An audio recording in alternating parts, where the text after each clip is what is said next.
bonsoir chez vous, bienvenue dans Kinshasa Direct, ce grand magazine de la rédaction de Télé 50. Ce soir, nous avons évoqué la question du coronavirus et oui, vous savez, la rentrée scolaire et quelques activités ont repris de plus belle, mais la pandémie continue à sévir et surtout à l'extérieur du pays, plus précisément en Europe et aux États-Unis d'Amérique et certainement dans d'autres pays. On en parle encore et cette maladie refait surface. On évoquera ici sur ce plateau le coronavirus en RDC, état des lieux et perspectives avec le docteur et chercheur Vangoulou Tété. Nous évoquerons également cette même question, mais avec le professeur émérite Oscar Ntsaman. Avec lui, nous allons notamment parler de quel apport pour l'université congolaise. Et bien sûr, on parlera avec lui en tant qu'expert en management sur la création, l'innovation et justement avec le tout dernier prix qu'il a reçu, le prix Mukendi Mbayi. L'actualité, ce sera à 19h, la grande édition du journal avec Gloria Mbouya. Il sera 20h à Lubumbashi. Mais du moins, Kinshasa Direct, c'est aussi les grandes lignes de l'actualité avec Bédrine Kenge pour ce soir, à qui je dis bonsoir et bienvenue. Bonsoir, les grandes lignes de l'actualité, c'est tout de suite.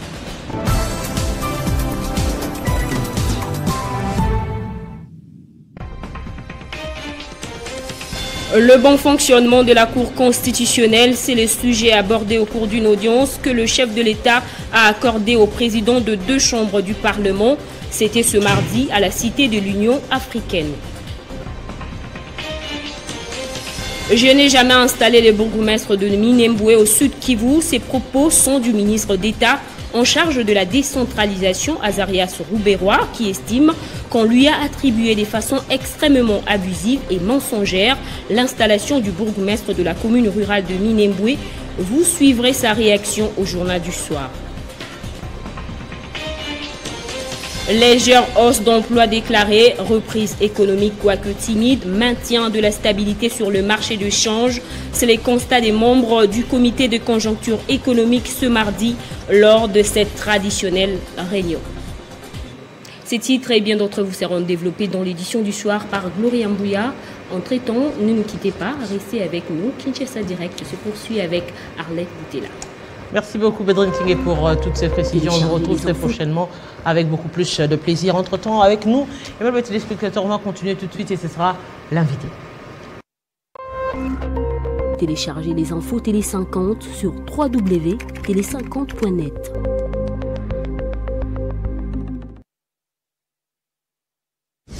Mnajua majirani zetu ni wanani? Mapei voisin. Message ambayo niko nayo ya kuwapatia ni kwamba tunataka waheshimie Kongo. Tunataka waheshimie Kongo, waheshimie Nord Kivu, waheshimie population ya Kongo. Tunataka wafanye hivyo kwa sababu Kongo inaheshimia nchi zote jirani. Tuko na 9 pays voisins. Hatujawahi hata siku moja kuingia nchi ya wengine.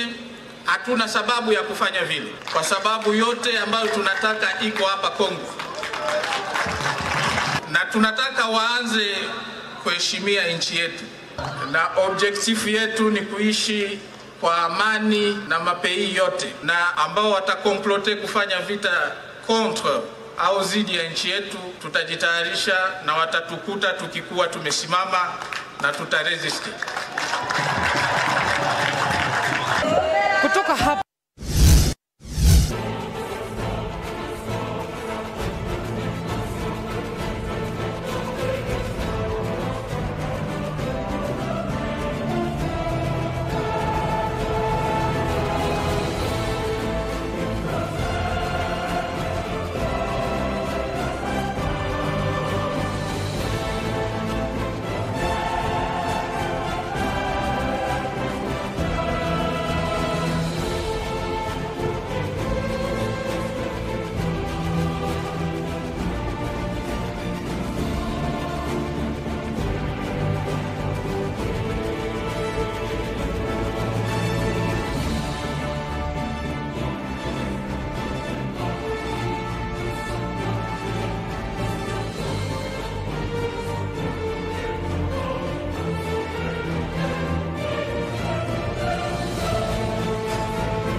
Notre tout premier invité s'appelle Oscar Ntsaman Olutu, professeur émérite. Avec lui, nous allons justement parler du coronavirus et cette pandémie qui a touché le monde entier. Quel apport pour l'université congolaise? Bonsoir, professeur.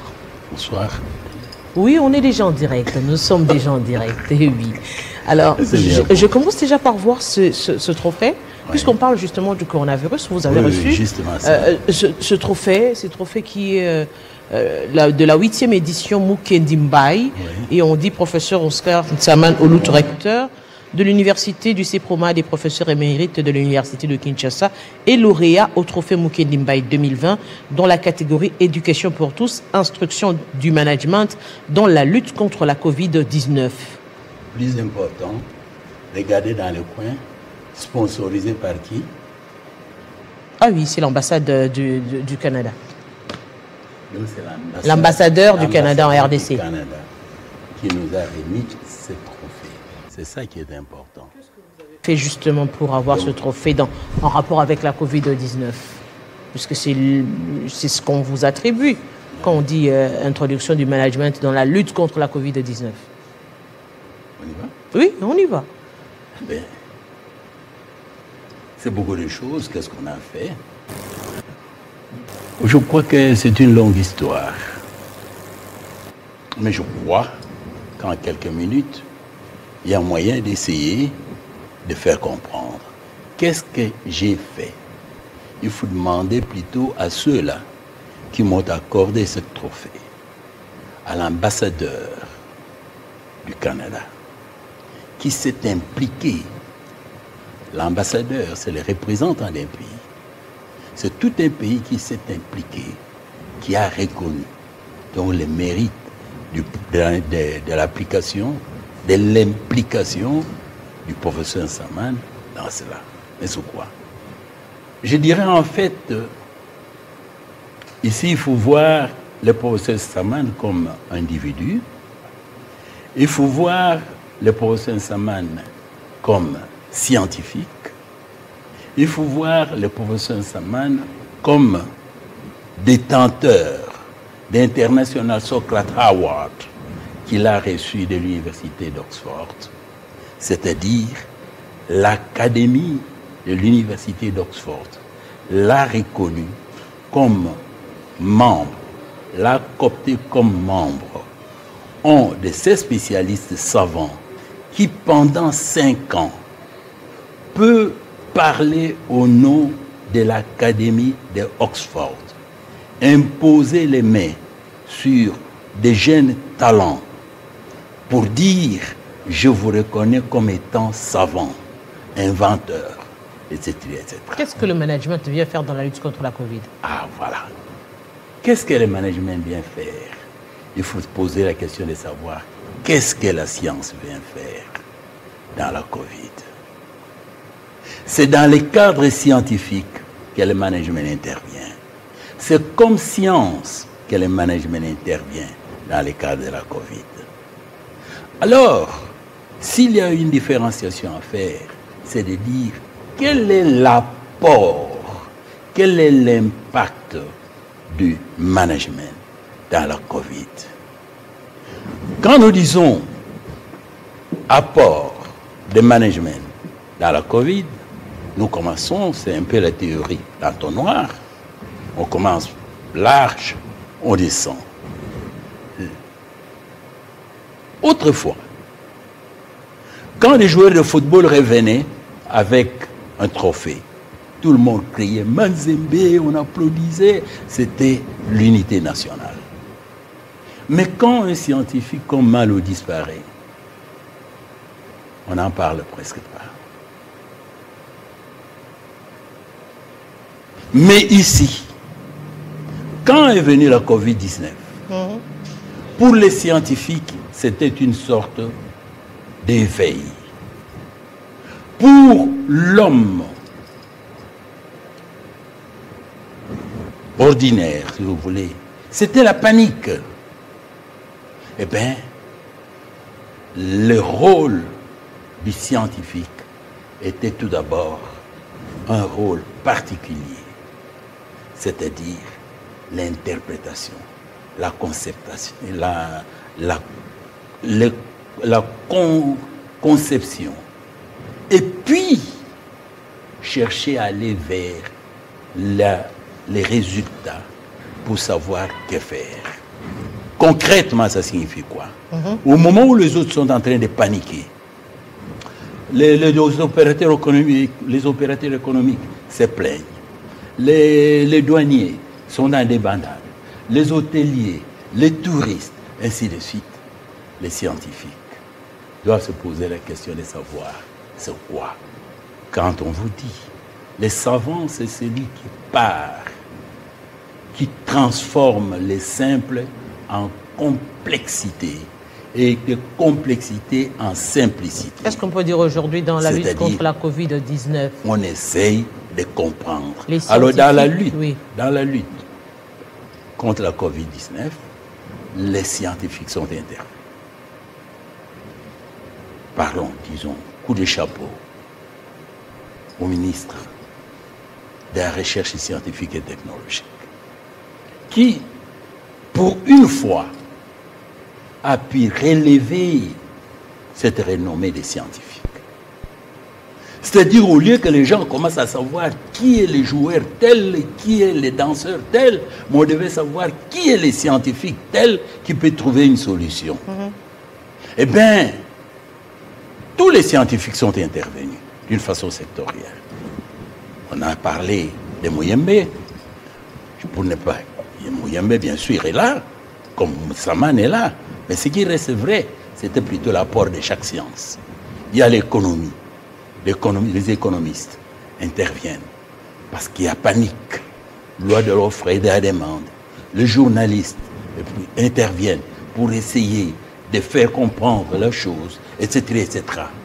Mais tout cela, ces interventions, étaient des interventions sectorielles. Chacun intervient à sa manière. À ce moment-là, se justifie la présence des managements. Vous êtes en train de vous plaindre parce qu'il y a la pandémie. Mais quel est le rôle du management? Le rôle du management est, d'une façon vulgaire, quand les autres parlent de la loi de l'offre et de la demande, moi je dirais un manager, en termes vulgaires, je suis autorisé à définir de cette façon-là, c'est celui qui aime l'argent sans le voler. J'ai dit aimer l'argent. De deux, créer des richesses. Partir des potentialités pour créer des richesses. De trois, un manager, c'est un homme solution qui transforme les défis en opportunités. Alors le rôle du management ici, ça serait le rôle que jouerait une compagnie de fabrication d'armes. Quand il y a la guerre quelque part, il se réjouit pour vendre. Mais maintenant, quand il y a des catastrophes, c'est-à-dire là où la certitude, là où commence l'incertitude, c'est-à-dire les hommes sont paniqués, ils ne savent plus que faire. Alors c'est là où intervient le management pour dire je suis homme solution. Je dois trouver la solution. Aujourd'hui, avec la pandémie. Alors, oui. avec pour être plus pratique, voilà, la Covid-19 arrive, tout le monde est en train de crier, mais pour une fois, l'homme dont on ne parlait presque pas, l'homme scientifique est mis en exergue. Tout le monde en parle. C'est Muyembe qui est en exergue. Au secours, ce que le management apporte, c'est la contextualité. Ne vous occupez pas seulement de copier-coller, mais cherchez des solutions à vos problèmes sur place. C'est l'aspect culturel. Mais apparemment, alors à ce moment-là, cet aspect de management a été suscité par chacun des Congolais qui se dit aujourd'hui, on a vu au-delà des scientifiques, on a vu par exemple des Congolais recourir aux produits ancestraux pour justement lutter contre la pandémie. Mais exactement, mais ils connaissaient tout ça, mais ce n'était jamais pris, n'était jamais capitaliser.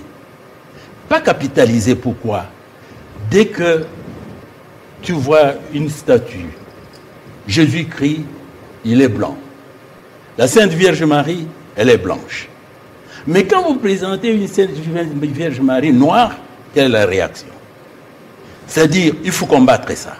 Donc, la science était européenne jusque-là.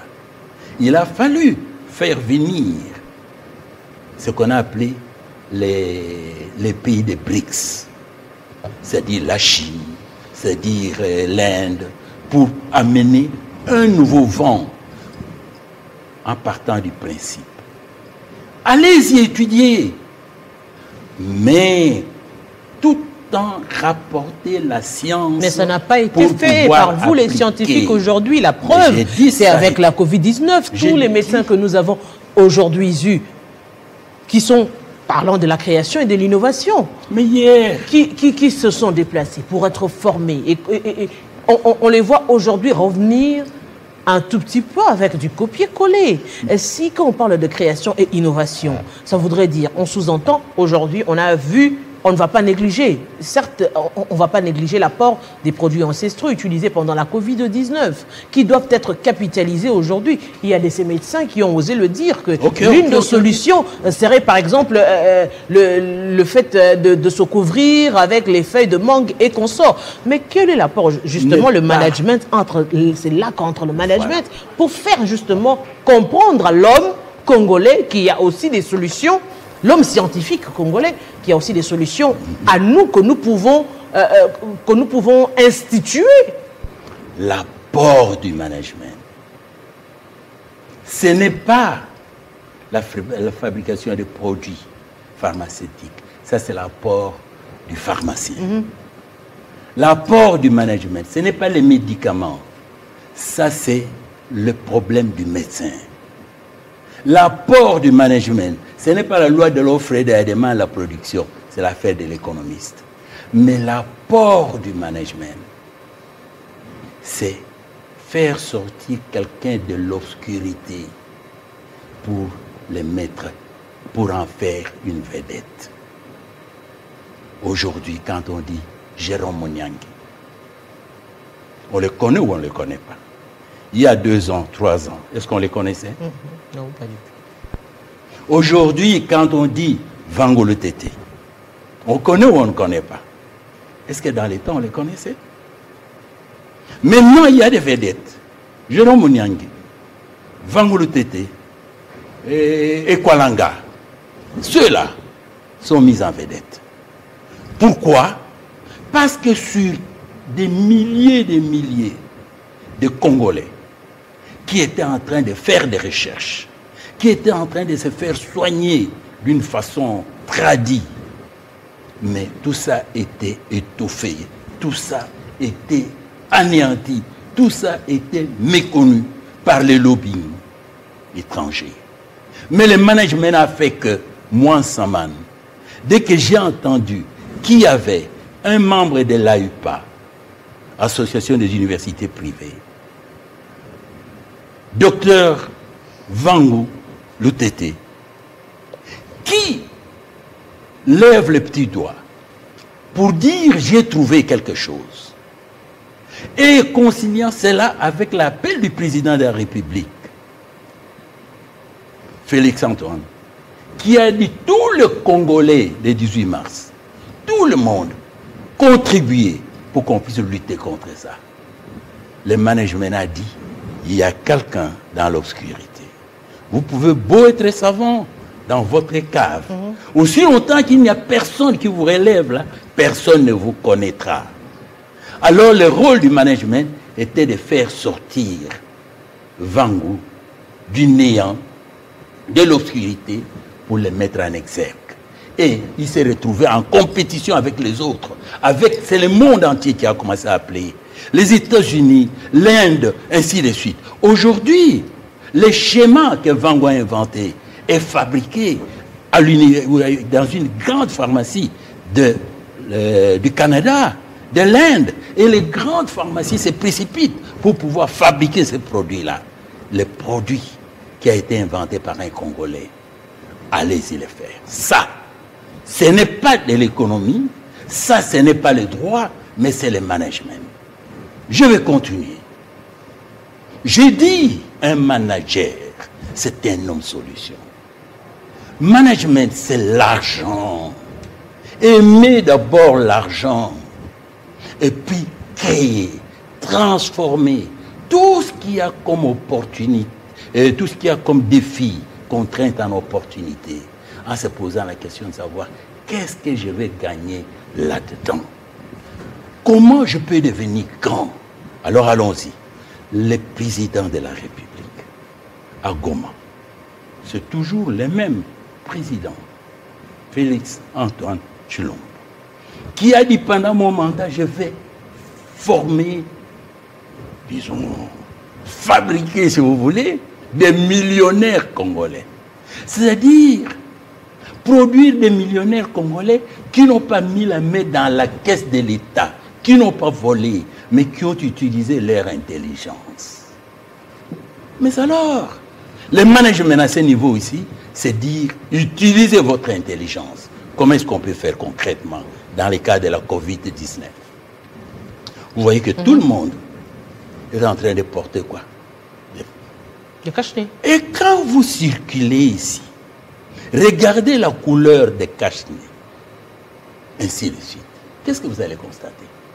Des cadeaux que la Chine est en train de faire dans le monde entier, c'est ces cache-nez-là. Mais il se fait que, par effet d'imitation, les autres aussi ont essayé. Mais quand une dame, tout au début, est allée voir le Premier ministre, il dit, mais ces cache-nez-là, nous aussi nous pouvons en fabriquer. C'est Madame Janet, de la Fondation Musée. On l'a vu. Mais quelle était la réaction? Les gens étaient en train de se moquer un peu de ça. Mais le manager, quand il a vu ça, il dit, yep, voilà quelque chose. Voilà un problème, il faut transformer ça en opportunité. Comment est-ce qu'on devait faire? Il faut quelque chose de made in Congo. Comment le faire? Eh bien, simple. On organise un concours. Il y a l'ISAM qui a fabriqué, ainsi de suite. Le ministère de l'Industrie devait entrer en jeu pour dire, organisons un concours pour trouver les meilleurs masques congolais. Ok, on en choisit 3 ou 4. On dit, il faut breveter ça pour dire c'est made in Congo. Alors, en management, on ne travaille pas seul. Il faut aller là où il y a l'argent. Directement, on dit, FPI, n'importe, faciliter la tâche. Ceux-là, qu'est-ce qu'ils vont faire? C'est les hommes qui fabriquent. Les hommes, c'est traduit en une petite et moyenne entreprise. Celui qui a créé, on le nomme chef de cette entreprise. Il a des actions. Les autres prennent des actions. On finance 1000, 2000 machines. Et puis on appelle tous les spécialistes, tous les tailleurs. Maintenant, vous êtes engagés. Votre travail, c'est fabriquer ces masques. Mais au Congo, il n'y a que ces 3 types de masques qui sont reconnus. L'armée, voilà, votre marque, c'est fabriqué là-bas. La police, voilà. Les écoliers, ici, ainsi de suite. Et quand on va commencer, 1000 machines, 1000 personnes, 2000, qui ne fabriquent que ça? Qu'est-ce qu'on va arriver à? C'est de l'argent concret. On va créer une industrie de fabrication de masques purement congolaise. Et ce type-là, il devient millionnaire. Le président de la République aura atteint son objectif grâce au management opérationnel. Voilà. C'est un exemple. Je dirais tout simplement... C'est les visions. En fait, en peu de mots, vous avez résumé ici un problème qui pourrait être résolu. Mais la question de la pandémie à Covid-19, ce n'est pas encore fini. Qu'est-ce qui manque? Pourquoi cette touche de management manque à la République démocratique du Congo? Mais ce n'est pas que dans ce secteur-là. C'est dans plusieurs secteurs. Et je vais vous dire, le management, c'est comme un éléphant entouré de 20 aveugles. Les aveugles touchent l'éléphant. On demande qu'est-ce qu'un éléphant? chacun va définir l'éléphant en fonction de la place qu'il a touchée. La pandémie, qu'on appelait Covid, ce n'est pas une maladie, mais c'est plutôt un problème sociétal. Voilà ici. Un problème sociétal, oui. Un problème sociétal. Ce qu'on appelle la solution doit être la solution des management public, qui embrasse tout, qui intègre tout. Alors le management ici se retrouve comme un chef d'entreprise qui regarde des poissons dans un aquarium. Et puis, il sait comment est-ce que les poissons sont en train de bouger et de quel côté il faut toucher. Alors, à ce moment-là, soigner, freiner, stopper la COVID-19, ce n'est pas le rôle du management. C'est le rôle des virologues, c'est le rôle des pharmaciens qui vont chercher tout ça, et c'est le rôle du médecin. Mais le rôle du management, c'est arrêter la pauvreté. Le rôle du management, c'est transformer les hommes pauvres en riches.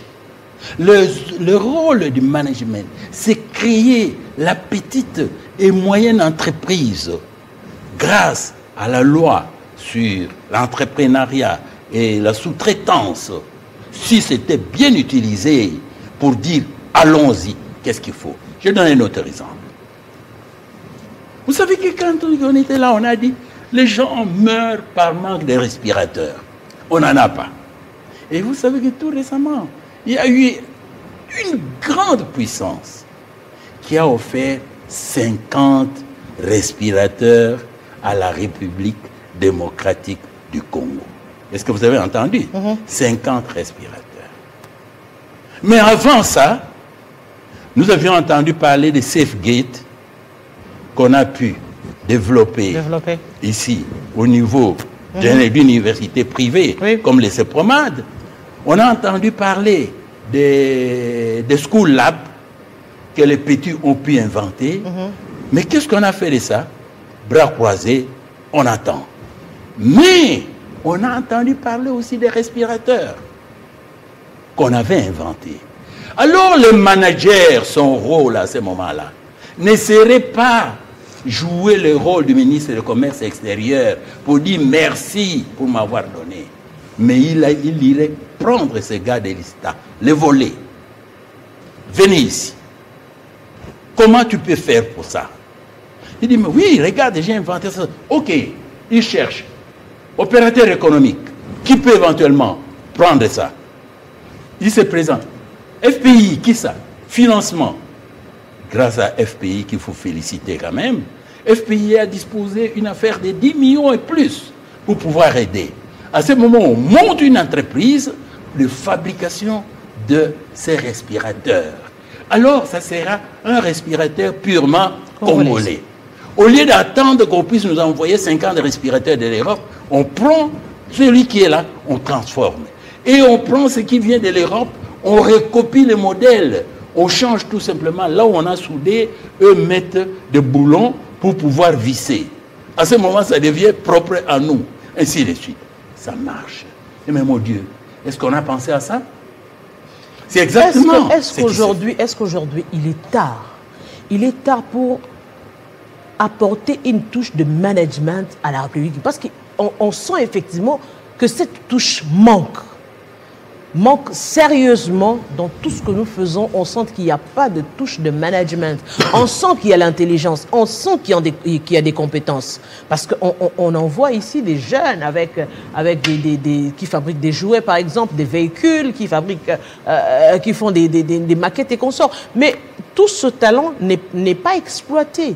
N'est pas exploité parce que justement, cette touche de management manque à qui? Manque à l'État congolais. Parce que l'impulsion, vous venez de le dire, dans tous vos exemples, je vous ai bien écouté, dans tous vos exemples, ça commence d'abord au niveau du sommet, au niveau des ministères sectoriels, qui justement a le pouvoir et a le lobbying de trouver des partenaires sur le plan commercial pour justement appuyer cette vision. Mais, madame, Je suis en train de vous dire que nous sommes comme un poisson dans l'eau, mais qui déclare de ne pas être mouillé. C'est terrible. Quand vous dites, est-ce qu'on applique le management? Est-ce que le management est là?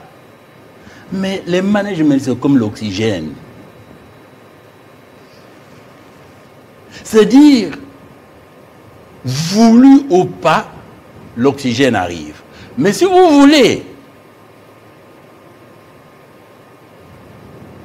vous dispenser de ça, fermez vos narines.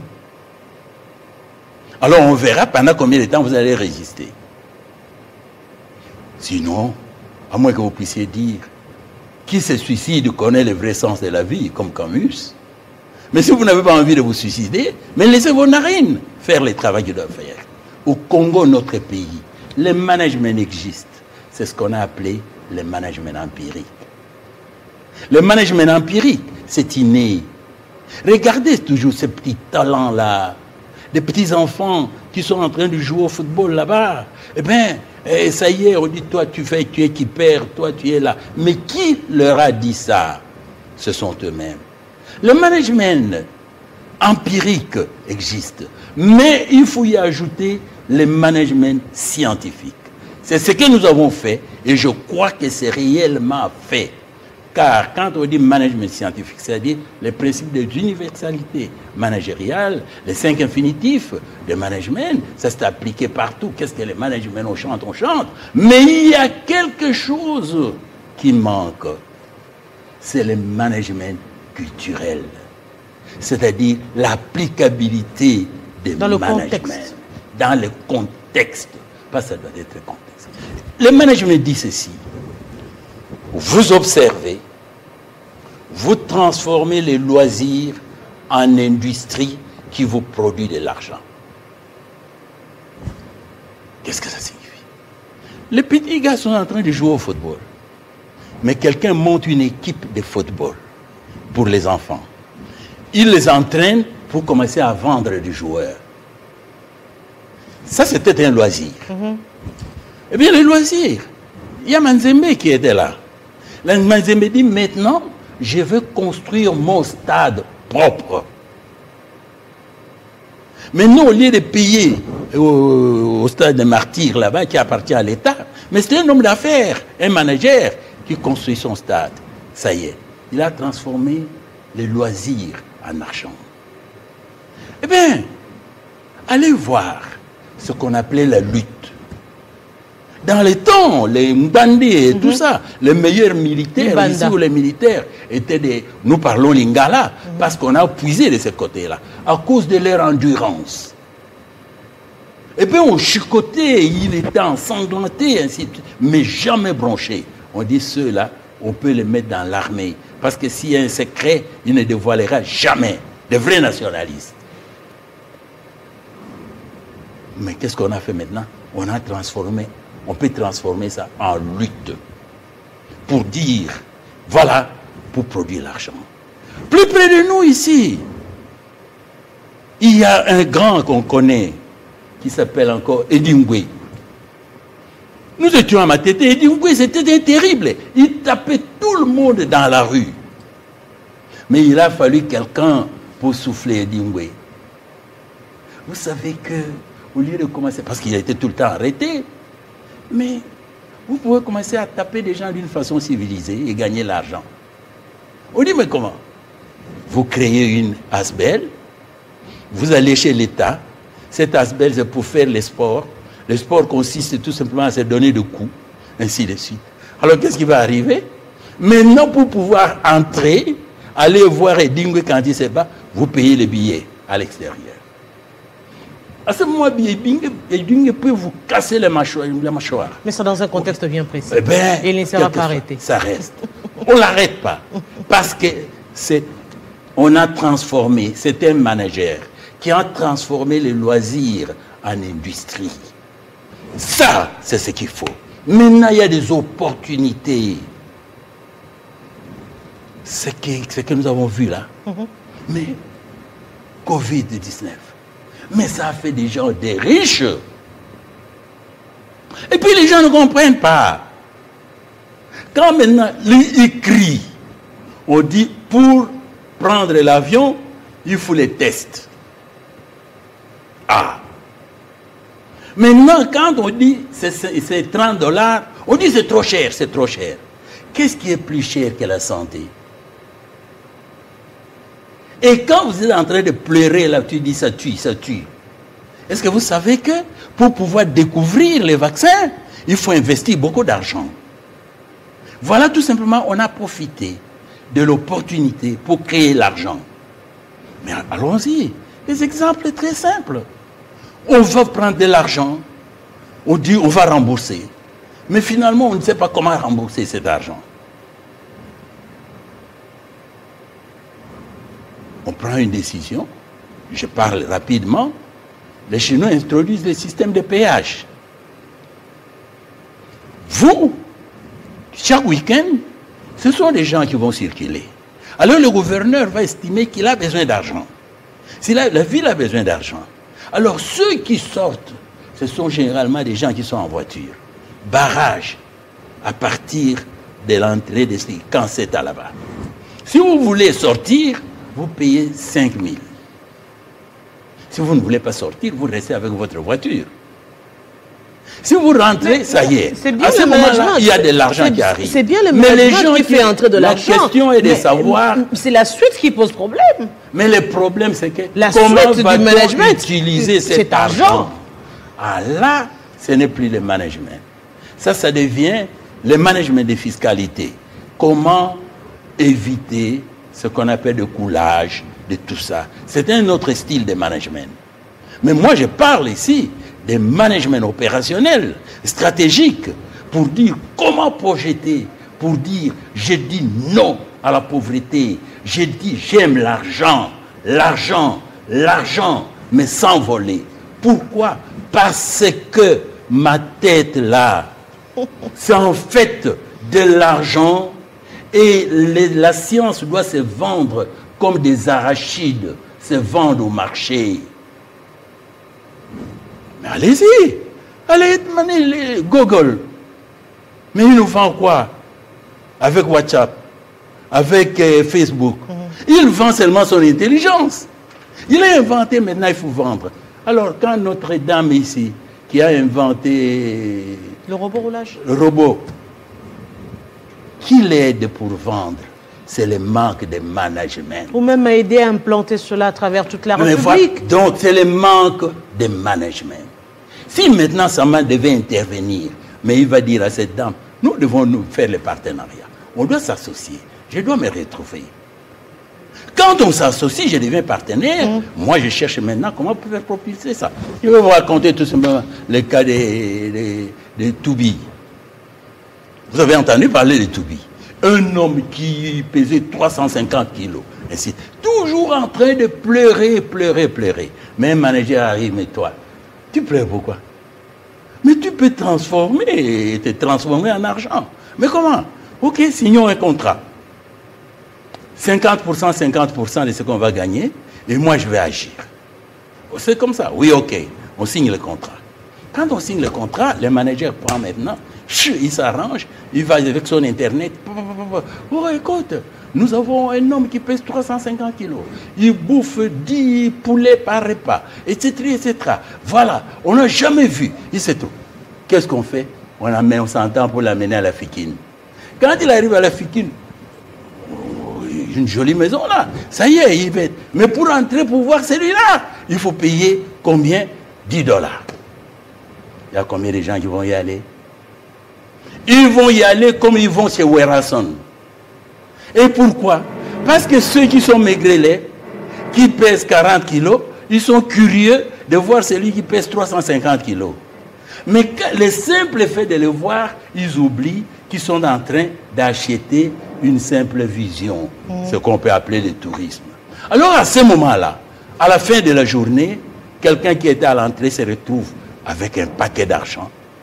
Les autres sont passés, ils sont contents. Oui, je l'ai vu, il est gros comme ça, ainsi de suite. Mais il oublie qu'il a laissé l'argent.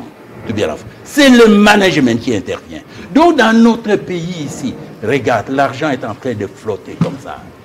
Mais les Congolais ne savent pas comment les saisir. C'est pourquoi, pendant cette opportunité de Covid-19, j'ai dit au docteur Vango, allons-y. L'exemple est là. Et voilà, aujourd'hui, il y a l'ambassadeur du Canada qui vient. Je peux utiliser maintenant ceci. Allez à Brazzaville. Moi, j'ai fait ce que j'ai fait. Voilà la preuve. Je donne 2-3 conférences. Ainsi de suite. Mes conférences payantes. Alors, docteur Vangou, et plutôt, j'avais vu, on devait d'ailleurs recevoir le docteur Vangou qui n'est pas arrivé. On va terminer à vous pour justement parler du CEPROMAD. Comment se porte l'université après la Covid? L'université de CEPROMAD après la Covid se porte mieux qu'avant. Parce que l'université du CEPROMAD avait pour slogan former des créateurs d'emplois et non des quémandeurs d'emplois. L'université du CEPROMAD avait pour objectif créer une école d'incubation pour former, encadrer les petits entrepreneurs. Il y a eu beaucoup de choses qui étaient dites autour de ça. Grâce à Dieu, on nous a compris. Au début, on était incompris. Mais on nous a compris à cause de notre management. Premier cycle, premier à accorder le diplôme de management pur. Deuxième cycle, première université en République démocratique du Congo à accorder les diplômes de licence en management pur. Le gouvernement ayant compris ça, grâce à Dieu, merci.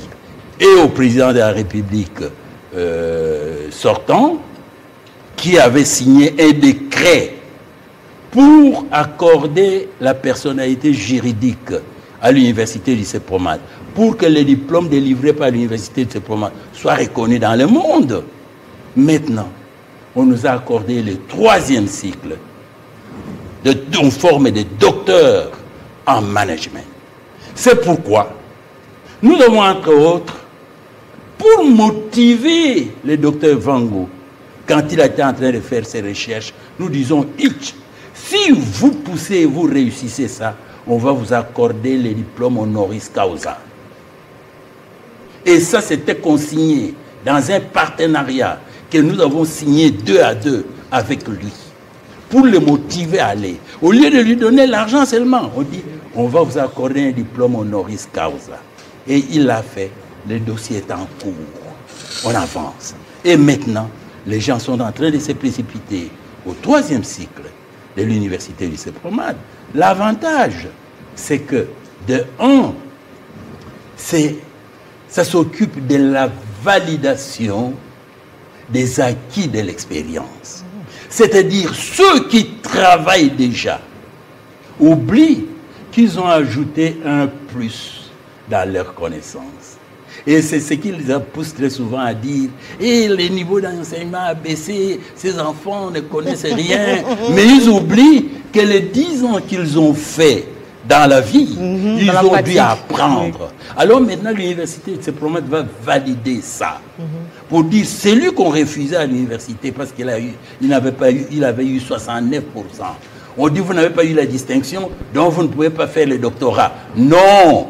À l'université de CEPROMAD, si vous avez eu 65% et vous avez fait vos preuves, le jury vous reçoit, on examine, on dit allez-y pour le coach. Et le cours s'organise calmement la soirée pour permettre à tous ceux qui travaillent, des généraux, des militaires et policiers, de hauts cadres, des ministres, ils sont là, des députés, ainsi des journalistes aussi.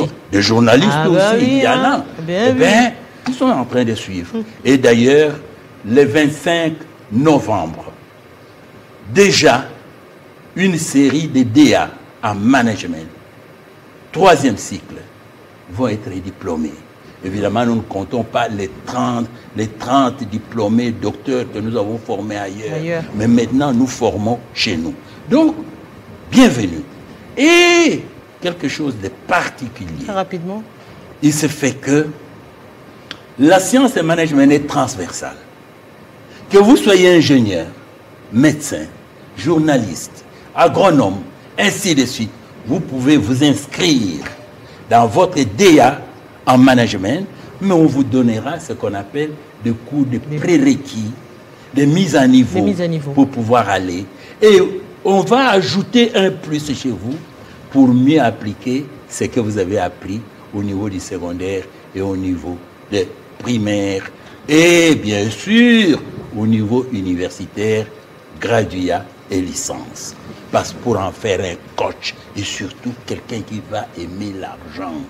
Parce qu'on parle seulement l'argent. Mais il faut d'abord aimer l'argent pour pouvoir créer l'argent. Et pour ne pas voler, parce que nous avons 480 méthodes que nous apprenons en nos apprenants pour dire comment faire de l'argent chez soi, sans courir ailleurs. Et comment transformer des contraintes en opportunités. Docteur Nsaman, merci. Merci d'avoir répondu à notre invitation. C'est toujours un plaisir de partager des moments avec vous comme ça parce qu'on apprend énormément. C'est comme si on avait des cours en privé et des cours pour vous, aimables téléspectateurs. Je rappelle que le professeur a reçu pour le compte de la 8e édition, du trophée Mukendi Mbaye. Vivre pour la communauté, cœur et partage.